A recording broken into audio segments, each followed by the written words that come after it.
Namimiss mo na yung pamilya mo? Oo, tangin na. Alam mo tol, kung dito ka talaga sa Mindanao, dapat handa ka lahat. Handa kang iwan pamilya mo. Bakal ang puso mo. Bakal ang Handa kang Puso mo.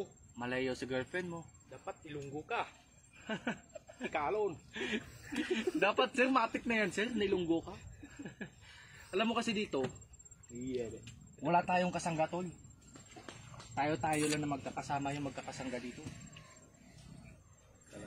Tayo Hindi natin alam hanggang kailan yung buhay natin. lang dito magtirahan. Alam nyo kasi, wala eh. Kailangan talaga natin mapalayo eh. Diyos ko Lord. Talagang ganun, eh, mahirap naman talaga tayo.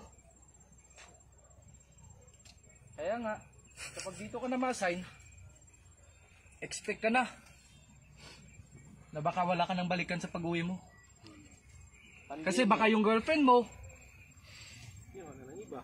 Iba. tinangay na ni kumpare. Grabe no. Di natin alam. Pag tinangay na ni kumpare, wag lang pilayan. Mahalata na.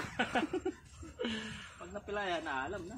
Pero si kumpare, kapag magkita kami, iatid ko pa sa kanya. Tangin ng kumpare to. Ano ba tong buhay natin dito? Mahirap niya, no? Kumakatok sa kumpare sa bahay. Tok. Oh, Mark! Ayun si kumpare. Ay, wala, Pards. Pwede mag-inom dito? Patay na naman tayong mga sundalo nito. Bili siya ng horse. Bakit? Dinali lang si kumpare ng Red Horse. Ay, tangin. Bili ng balot, pulutan. Wala na.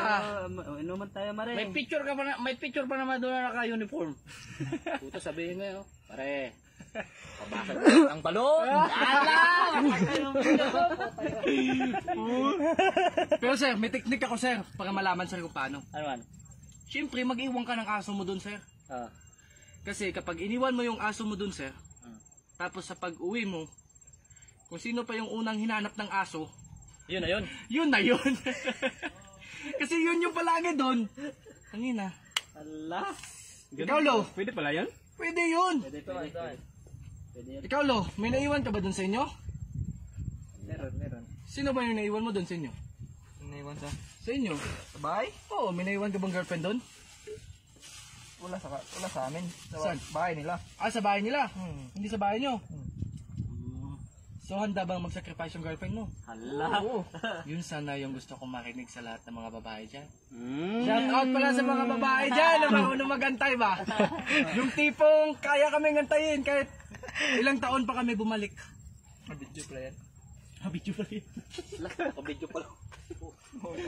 Alam mo kasi, yung mga ganyang mga babae tol, wag mo nang pakawalan. Bakit? Tali mo. Minsan lang yan mahanap. Tali mo. Yung Tali tipong mo na. kaya kang antayin. Tali mo na. May mga babae pa kaya ngayon na kahit ilang taon kami bumalik, andyan pa rin nag-aantay. Yes, I do. Ikaw Lo, sa iyong palagay? Yung mga bungi. Mamangutay. Ganito na ba yung epekto ng walang tulog? Yung Yung tipong kakabantay sa kanila? Para lang yung maging payapa? Grabe ka hugot ba, oy?